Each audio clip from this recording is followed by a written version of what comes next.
Hello, everyone. Today, I'm going to talk to you about how important non-verbal aspect of communication is. Suppose you ask me a question, isn't it a wonderful day today? Now, I could reply back to you by saying, oh, yes, it's a wonderful day today. Or I could just say, yes, it's a wonderful day today. Now, did you notice the difference between how I said it the first time and how I said it the second time? The first time I looked directly into your eyes and said with full enthusiasm, oh, yes, it's a wonderful day today. The second time I looked away from you and then said, oh, yes, it's a beautiful day in a low voice, as if I was not interested at all. I didn't care whether it was a beautiful day or not.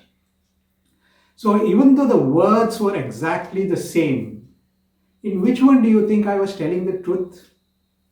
The first one, isn't it? So even though I use the same words, the non-verbal aspect is what took precedence. That is the tone of my voice and my facial expressions. So in the first case, you believed it when I said it was a beautiful day. But in the second case, you did not believe it because my tone of voice and facial expression told you something else. So you actually went with my tone of voice and my facial expression. Now, there is this famous psychologist called Albert Mehrabian who did extensive research in the late 1960s on nonverbal aspects of communication. As a consequence of this research, he came out with a rule which is today called the Mehrabian's rule. It is also called as the 7%, 38%, 55% rule.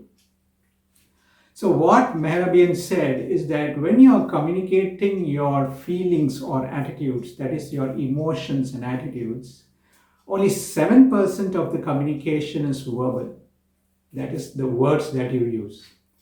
38% of the communication is the tone of your voice, and 55% of the communication is through your body language, which also includes your facial expressions.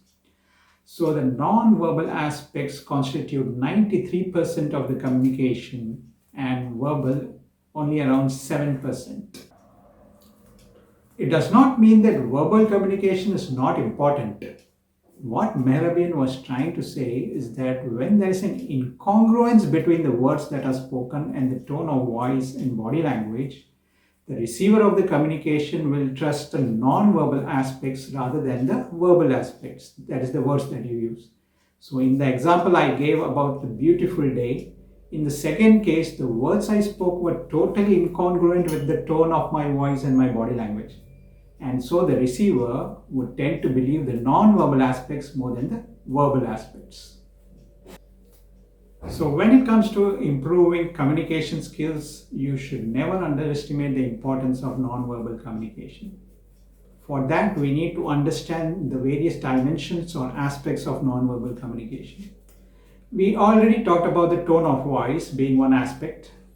When it comes to body language, which is the 55% of Mehrabian's rule, that itself has many dimensions to it. So, I will just give you an overview of some of the dimensions here, and then in later videos, I will go more into the details of each of these aspects or dimensions. One dimension of body language is called haptics. Haptics is the study of touch. Touch communicates a lot. For example, how you shake your hand with another person. There is a whole science about handshakes. What are the different types of handshakes and what it means? Another aspect of body language is called proxemics. Proxemics is the science of territoriality. It actually deals with the distance that should be maintained when communicating with different kinds of people. If a total stranger comes too close to you and speaks, you become very uncomfortable, isn't it? But if it was your close friend, you wouldn't actually mind. So, what is the distance that is most comfortable when communicating with your family members, your friends, your colleagues, or a group of people, or in the general public, is what proxemics talks about. Then we have something called kinesics. Kinesics deals with your posture, how you stand, how you sit, your bodily movements, your hand gestures, and your facial expressions. Oculesics is the study of eye movements. How you move your eyes when you're talking or listening also communicates a lot. Chromatics is how you use color to communicate. Have you noticed that most banks use the color blue in their logos? It's not actually coincidence. Now, why is it that banks tend to use the color blue?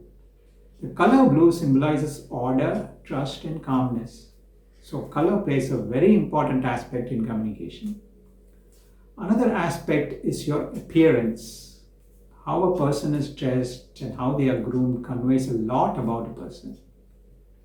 So, when you are dressed well on a particular day, you feel very self-confident, isn't it? So, appearance really plays a very important part of communication. And then there is sign language. If I show you a thumbs up sign, what does it signify? You may say that, okay, it signifies well done or okay, I'm okay. Whereas in Japan, this indicates the number 5. So understanding sign language is an important aspect of body language when you are actually communicating with people of different cultures. I've just given you an overview of different dimensions or aspects of nonverbal communication. I will discuss about these in more details in separate videos. So do subscribe to my channel and look out for some interesting stuff coming up.